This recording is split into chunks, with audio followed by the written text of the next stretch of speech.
நம்மளோட லைஃப்பில் நம்ம எடுக்கிற சில டெசிஷன்ஸ் அன்றைக்கி டேட்டுக்கு பார்க்கும்போது ரொம்ப சின்னதாக தெரியும்.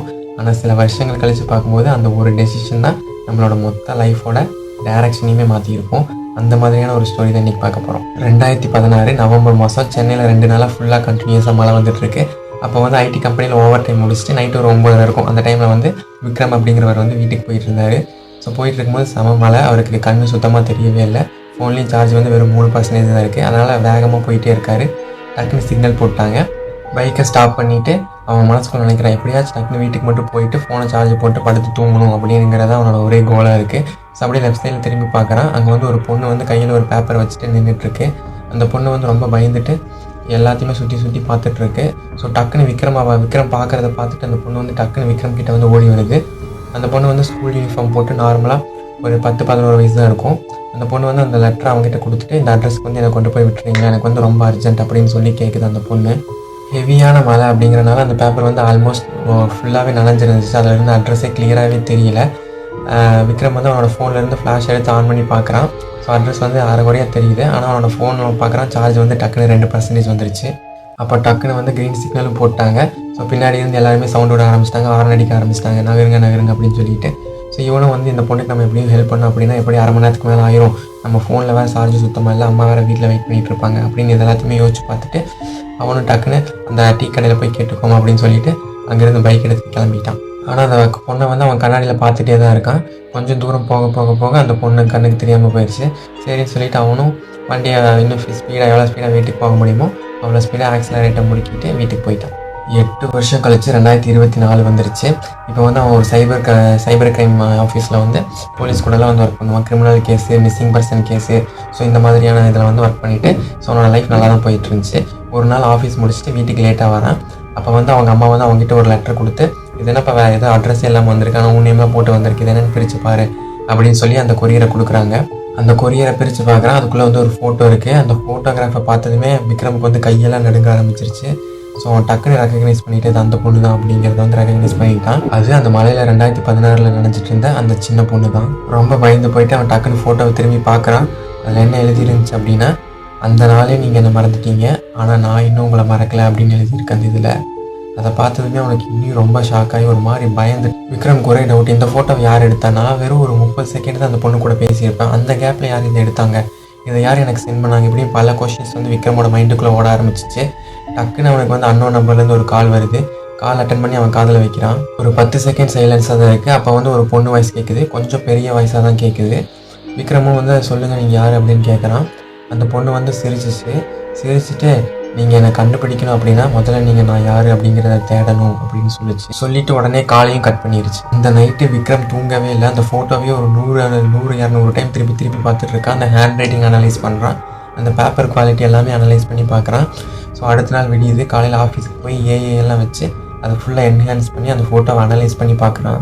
அதுக்கப்புறம் அந்த லொக்கேஷனில் போய் செக் பண்ணுறாரு. அந்த லொக்கேஷனில் இருக்க எல்லா கேமராவையும் எடுத்து செக் பண்ணுறாரு. இது 8 வருஷத்துக்கு முன்னாடி அப்படிங்கிறதுனால மேக்ஸிமம் எந்த ஃபைலுமே கிடைக்கல. ஆனால் ஒரே கேமராவில் மட்டும் ஒரு ஃபைல் கிடச்சிருந்துச்சு. அந்த கேமராவோட ஃபுட்டேஜை பார்த்ததுக்கப்புறம் விக்ரமுக்கு ஒரு செகண்ட் ஹார்ட்டே நின்றுச்சு. அந்த ஃபுட்டேஜில் என்ன இருந்துச்சு அப்படின்னா, விக்ரம் பைக்கில் நின்றுட்டுருக்கான், திரும்பி பேசிகிட்டு இருக்கான். ஆனால் அந்த ஃப்ரேமில் அந்த பொண்ணே இல்லை. அந்த பொண்ணு நின்று இடம் எல்லாமே எம்டியாக இருக்குது. விக்ரமுக்கு ஃபுல் ஷாக் ஆகிடுச்சு. அப்போ நான் யார்கிட்ட பேசிக்கிட்டு இருந்தேன் அப்படிங்கிற கொஷின் அவன் மைண்டுக்குள்ளே ஆழமாக ஓட ஆரம்பிச்சிருச்சு. விக்ரமுக்கு சிசிடிவி ஃபுட்டேஜை பார்த்ததுக்கப்புறம் ஒரே கேள்வி தான், நான் பார்த்த விதமாகவே ஒரு பொண்ணு தானா, இல்லை அது என்னோடய பிரெயின் சிமுலேஷனா, இல்லை இல்யூஷனா அப்படின்னு தான் குழம்பி நின்றுட்டான். இதை பற்றி அப்படியே அவனோட ஃப்ரெண்டு பிரகாஷ் கிட்ட சொல்கிறான்.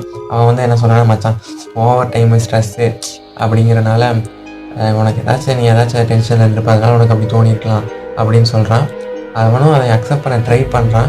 டக்குன்னு அப்போ அந்த ப்ரௌன் கவர் எனக்கு யார் அமிச்சான், அந்த ஃபோட்டோவில் இருந்தது யார், அது நான் பார்த்த பொண்ணு தானே அப்படிங்கிற கேள்வி மறுபடியும் அவனுக்கு மைண்டில் வர ஆரம்பிக்குது. இதெல்லாம் எப்படி இல்யூஷனாக இருக்க முடியும், இதெல்லாம் இல்யூஷன் கிடையாதுல்ல அப்படின்னு யோசிக்கிறான்.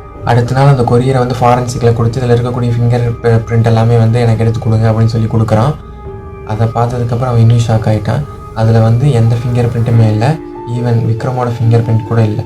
அது எப்படி பாசிபிள் அப்படின்னு அவனுக்கு ஒன்றுமே புரியல. மறுபடியும் 3 நாள் கழித்து திரும்பி இன்னொரு அன்னோன் நம்பர்லேருந்து அவனுக்கு கால் வருது. அவனும் அட்டன் பண்ணி பேசுகிறான், அட்டன் பண்ணி காதில் வைக்கிறான்.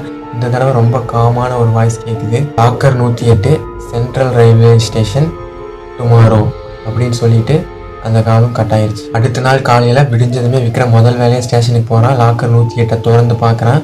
திறந்து பார்த்தா உள்ளே ஒரு சிடி டேப்பு, ஒரு டைரி, ஒரு கீ இருக்குது. ஸோ ஃபஸ்ட்டு அந்த டைரி எடுத்து ஓப்பன் பண்ணுறான். அதில் ஃபஸ்ட்டு பேஜ்லேயே எழுதியிருக்கு, நீங்கள் இந்த டைரியை படிக்க ஆரம்பிச்சிங்கன்னா உங்களால் நிறுத்தவே முடியாது அப்படின்னு போட்டிருக்கு. விக்ரம் சிரிச்சுட்டு அதை படிக்க ஆரம்பிக்கிறான். நவம்பர் 12, 2016. என் பேர் நிலா, எனக்கு 11 வயசு. எங்கள் அப்பா போலீஸ். நான் ஒரு 3 நாளைக்கு முன்னாடி பார்க்கக்கூடாத ஒரு விஷயத்த பார்த்துட்டேன். அங்கே ஒரு 3 பேர் ஒருத்தங்களை கொண்டுட்டாங்க. அவங்க என்னையும் பார்த்துட்டாங்க. நான் அங்கேருந்து வேகமாக ஓடி வந்துட்டேன். அங்கேருந்து தப்பிக்க ரொம்ப முயற்சி பண்ணேன். போலீஸ் ஸ்டேஷன் போகணும்னு ட்ரை பண்ணேன். யாருமே நிற்கலை, யாருமே நாங்கள் கூட்டிகிட்டு போகலை. எல்லாருமே ரொம்ப பிஸியாக இருந்தாங்க. இந்த லைன்ஸ் எல்லாம் படித்ததுமே விக்ரமோட ஹார்ட் பீட் இன்க்ரீஸ் ஆக ஆரம்பிச்சிருச்சு.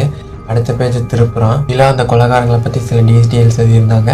வேர் house, black colour Scorpio car, 3 பேர், ஒரு டேட்டோ, ஒரு கோல்ட் ரிங், இதெல்லாமே டீட்டெயில்ஸாக அது எழுதிருந்துச்சு. இதெல்லாம் பார்க்கும்போது ஒரு சின்ன குழந்தையோட இமேஜினேஷனால் எழுதுகிற மாதிரியே இல்லை. ஸோ உடனே விக்ரம் போலீஸ் ஸ்டேஷனில் போய் ரெக்கார்ட் எடுத்து செக் பண்ணி பார்க்குறேன். அதே மாதிரி வேர் ஹவுஸில் ஒரு கொலை நடந்துருந்துச்சு. ஆனால் அந்த கேஸ் எப்படி க்ளோஸ் பண்ணியிருந்தாங்க அப்படின்னா, ஸோ இதை பார்த்ததுக்கு விக்டம் எதுவுமே இல்லை அப்படின்னு சொல்லி அந்த கேஸை க்ளோஸ் பண்ணியிருந்தாங்க. டேட்டை செக் பண்ணி பார்க்குறான். அதே 12 நவம்பர் 2016 அதே நைட்டு. அப்போ விக்ரமுக்கு ஒரு கிளாரிஃபிகேஷன் கிடச்சிருச்சு. நான் பார்த்தது நிஜமான பொண்ணு தான், ஆனால் அந்த பொண்ணு ஏன் சிசிடிவி கேமராவில் எனக்கு தெரியல. விக்ரம் டைரியோட லாஸ்ட் பேஜை ஓப்பன் பண்ணுறான். அண்ணா, நீங்கள் திரும்பி வருவீங்க அப்படின்னு நான் 8 வருஷமாக வெயிட் பண்ணிகிட்ருக்கேன் அப்படின்னு சொல்லி கீழே அட்ரஸும் எழுதிருந்துச்சு. அந்த அட்ரஸ்க்கு விக்ரம் போகிறான். ஒரு ஓல்டு அப்பார்ட்மெண்ட் இருக்குது. அவன் நெய்பர் கிட்ட கேட்குறான், இந்த 7 வருஷமாகவே இந்த வீட்டில் யாருமே இல்லை. இதுக்கு முன்னாடி ஒரு போலீஸ் ஃபேமிலி இருந்தாங்க, ஆனால் அந்த பொண்ணு மிஸ் ஆகிருச்சு. அதனால் அவங்க அப்பா சூசைட் பண்ணிக்கிட்டாங்க. அவங்க அம்மா இப்போ மென்டல் ஹாஸ்பிட்டலில் இருக்காங்க அப்படின்னு சொல்கிறான். விக்ரமுக்கு ஷாக் ஆகிடுச்சு. ஆனால் விக்ரம் இங்கே ஒன்று கன்ஃபார்ம் பண்ணான். அதில் சொன்ன மாதிரியே அவங்க அப்பா போலீஸாக தான் இருந்தார். ஸோ அப்போ அந்த வீடு தான் அப்படிங்கிறத அவன் கன்ஃபார்ம் பண்ணுறான். ஸோ வீட்டுக்குள்ளே போகிறான். ஃபுல்லாக கோஸ்ட் மூவியில் வர மாதிரி ஃபுல்லாகவே டஸ்ட்டாக இருக்குது. ஸோ எல்லாமே அழுக்கழுக்காக இருந்துச்சு. திடீர்னு பெட்ரூம்லேருந்து அவனுக்கு ஒரு ஃபுட் பிரிண்ட்ஸ் கேட்குது. ஸோ அவன் மெதுவாக திரும்பி பார்க்குறான். யாரோ நடந்து வர சவுண்ட் கேட்குது. விக்ரம் டார்ச் ஆன் பண்ணுறான். ஆனால் திரும்பி பார்த்தா யாருமே இல்லை. ஸோ டக்குன்னு அங்கேருந்து ஒரு மிரரில் ஆட்டோமேட்டிக்காக எழுத ஆரம்பிக்குது. அதில் என்ன எழுதி இருந்துச்சு அப்படின்னா, அண்ணா நீங்கள் ரொம்ப லேட்டாக வந்துட்டீங்க அப்படின்னு எழுதிருந்துச்சு. உடனே திரும்பி பார்க்குறான். யாருமே இல்லை. அவனுக்கு ஹார்ட் பீட்டில் படப்பட நடிக்க ஆரம்பிச்சிச்சு. டக்குன்னு அவனோட ஃபோன் வைப்ரேட் ஆக ஆரம்பிக்குது. எடுத்து பார்த்தா அவனுக்கு ஒரு 4 மெசேஜ் வந்துருந்துச்சு. உனக்கு இன்னுமா புரியலை? நீ என்னை காப்பாற்ற வரல, ஆனால் நான் உன்னை இங்கே கூப்பிட்டது உன்னை காப்பாற்றுறதுக்கு தான்.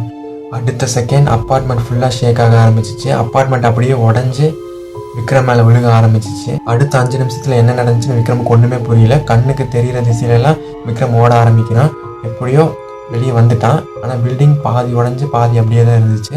ஆனால் விக்ரம் எப்படியோ வெளியே வந்துட்டான். ஸோ ஃபயரு, போலீஸ் எல்லாமே விக்ரம் நீங்கள் இன்னும் ஒரு 5 நிமிஷம் மட்டும் உள்ளே இருந்திருந்தீங்க, உங்கள் ஸ்டோரியே அவ்வளோதான் அப்படின்னு சொல்கிறாங்க. ஆனால் விக்ரம் காதில் எதுவுமே விழுகலை. விக்ரமோட மைண்டில் ஓடிட்டு இருந்தது ஒரே கேள்வி தான், யார் என்ன சேவ் பண்ண ட்ரை பண்ணுறாங்க அப்படிங்கிறது மட்டும்தான். டக்குன்னு விக்ரமுக்கு அந்த கேசட் ஞாபகம் வருது. டக்குன்னு அவங்க ஒரு பழைய பிளேயரை போய் வாங்கிட்டு ஒரு சிடி பிளேயரை வாங்கிட்டு அந்த சிடியை போட்டு ப்ளே பண்ண ஆரம்பிக்கிறான்.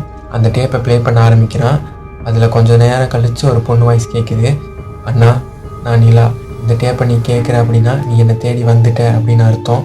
அந்த வாய்ஸ் ரொம்ப காமாக இருந்துச்சு. அந்த வாய்ஸில் ஒரு சின்ன பயம் கூட தெரியல. அண்ணா, அந்த நாள் நான் ஹெல்ப் கேட்டேன், ஆனால் நீங்கள் நிற்காமல் போயிட்டீங்க. ஆனால் நான் உங்களை வெறுக்கலை, என்னை விட உங்களை தான் நான் பாவம்னு நினச்சேன் அப்படின்னு சொல்லுது. விக்ரமுக்கு கண்ணே கலங்கிருச்சு. என்னை தேடி வந்தவங்க என்னை கண்டுபிடிச்சி கொண்டுட்டாங்க. என்னை காப்பாற்ற முடியாதனால எங்கள் அப்பா சூசைட் பண்ணி இறந்துட்டாரு. எங்கள் அம்மா மென்டல் ஹாஸ்பிட்டலில் இருக்காங்க. கேஸும் க்ளோஸ் ஆயிடுச்சு. ஆனால் அந்த 3 பேருமே இன்னுமே வெளியில் தான் சுற்றிட்டு இருக்காங்க. அடுத்து அந்த பொண்ணு சொன்ன ஸ்டேட்மெண்ட் விக்ரமையே ரொம்பவே பிரேக் பண்ணிடுச்சுன்னே சொல்லலாம். என்ன சொல்லிச்சு அப்படின்னா, அன்றைக்கி நீங்கள் நின்று இருந்தீங்கன்னா நான் இன்றைக்கி உயிரோடு இருந்திருப்பேன். எங்கள் அப்பா இறந்துருக்க மாட்டார். அந்த 3 குற்றவாளிகளுமே தப்பிச்சிருக்க மாட்டாங்க. ஒரு போலீஸ் ஆஃபீஸர் இறந்துருக்க மாட்டார். அவன் ஒரு கரப்ஷனால் பிரிட்ஜோட குவாலிட்டியை கம்மியாக கட்டியிருக்க மாட்டான். அவன் கம்மியாக கட்டலை அப்படின்னா அந்த 83 பேர் இறந்துருக்க மாட்டாங்க அப்படின்னு அந்த டேப்பில் அந்த பொண்ணு சொல்லியிருக்கு. அதை கேட்டதுமே அவன் ஷாக் ஆகிட்டான். உடனே போய் கிரிமினல் ரெக்கார்ட்ஸ் எடுத்து சர்ச் பண்ணி பார்க்குறான், நியூஸ் போட்டு பார்க்குறான். ஸோ அதில் நிஜமாவே 83 பேர் இறந்துருந்தாங்க. அதுக்கும் அந்த நைட்டுக்கும் என்ன கனெக்ஷன்? டேப் கண்டினியூ ஆச்சு.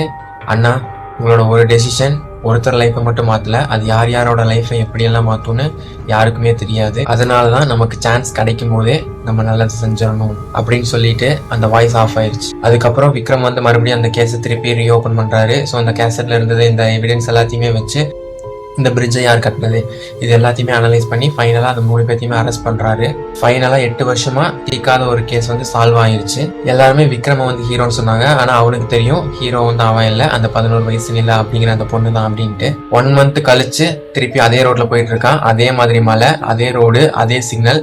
ஒரு வயசானவர் ஒரு ஸ்டிக்கை வச்சுட்டு நடக்க முடியாம அந்த ரோடு கிராஸ் பண்றதுக்கு யாராச்சும் ஹெல்ப் பண்ணுங்க அப்படின்னு சொல்லி நிக்கிறாரு. விக்ரம் அதை பாக்குறான். அவனோட காரை ஓரமா பார்க் பண்ணிட்டு போய் அந்த தாத்தாக்கு ஹெல்ப் பண்றான். அந்த தாத்தா சொல்றாரு, உங்களுக்கு லேட் ஆகிற போகுது தம்பி, சரி நீங்க என்ன கிராஸ் பண்ணி விட்டுட்டீங்களா, ரொம்ப நன்றி, சீக்கிரமா கிளம்புங்க அப்படின்னு சொல்றாரு. இல்ல பரவாயில்ல, கொஞ்ச நேரம் ஆனாலும் நான் வீட்டுக்கு போய் சேர்ந்துருவேன் அப்படின்னு சொல்லிட்டு விக்ரமும் கார்ல ஏறி போறான். அதுக்கப்புறம் அந்த தாத்தா அவனை திரும்பி பார்க்குறாரு. கேமரா ஸ்லோவாக ஜூம் அவுட் ஆகுது. மறுபடியும் டிராஃபிக் எல்லாம் மூவ் ஆக ஆரம்பிக்குது. எல்லாமே நல்லா தான் போயிட்டு இருக்கு. ஆனா